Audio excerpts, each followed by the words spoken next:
takes some getting used to. Definitely. So I'm sure it gets easier the more you do it, but it's never easy. No, yeah. Oh my goodness. Pause, rewind. You're probably wondering how I got here. So let's start from the beginning.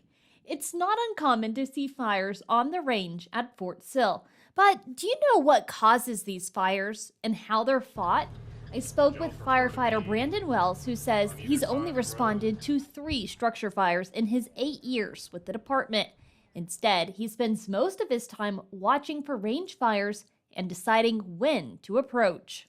Usually we'll respond in our brush trucks, and we'll respond to the nearest point on a fire break to where we can get eyes on the fire. And once we see the fire, we'll make our next moves, whether that be offensive or defensive action. He says range fires are very different than house fires or even grass fires. Fort Sill being a range base, as I said, there are some unexploded ordnances out there, and it's not safe for us to wander around out there. So if it's in, we call it the impact area, and if a fire is within the impact area, we usually, depending on the weather conditions, we may need to fight it, but we can't fight it with water, so we'll burn in front of its path. Other times, they have to monitor it and let it put itself out. Wells says last year, the department responded to 90 wildland fires. Sometimes when you're out there for 2 days straight fighting fire, it gets to you and you'd like to go home. But then there's also the aspect of prescribed burns. That's when they start fires in order to prevent them.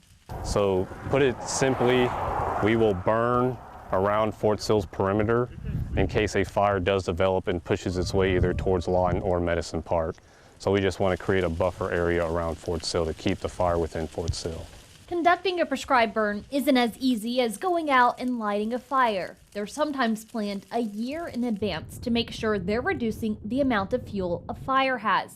They also have to keep an eye on weather conditions to make sure it's safe for the post and the surrounding community. We want to burn the perimeter south boundary. We'll have to wait for the weather conditions to align with that because we don't want the smoke blowing into Lawton, so we have to wait for a south wind to blow the smoke north. After learning about how firefighting works on Fort Sill, I suited up in 70 pounds of gear and climbed up 4 flights of stairs at the training tower.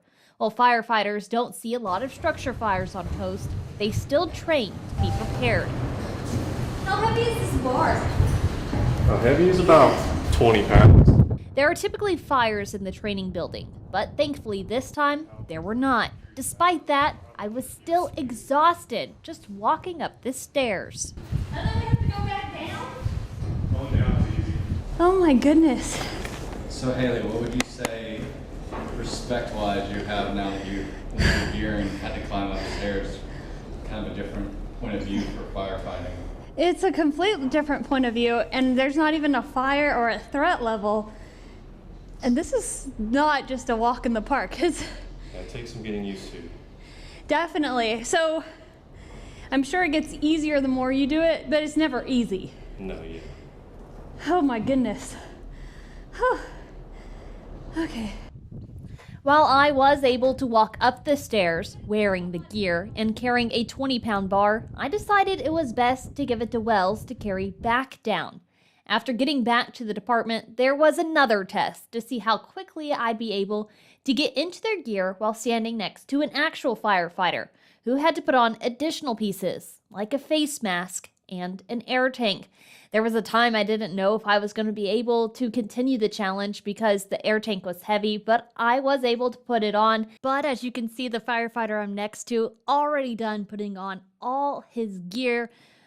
I also put the helmet on backwards. Quickly turn that back around. I got all the gear on in 2 minutes and 24 seconds. Reporting for 7 News and Not Firefighting, I'm Haley Wilson. Make sure you tune in for the next Day in the Life of.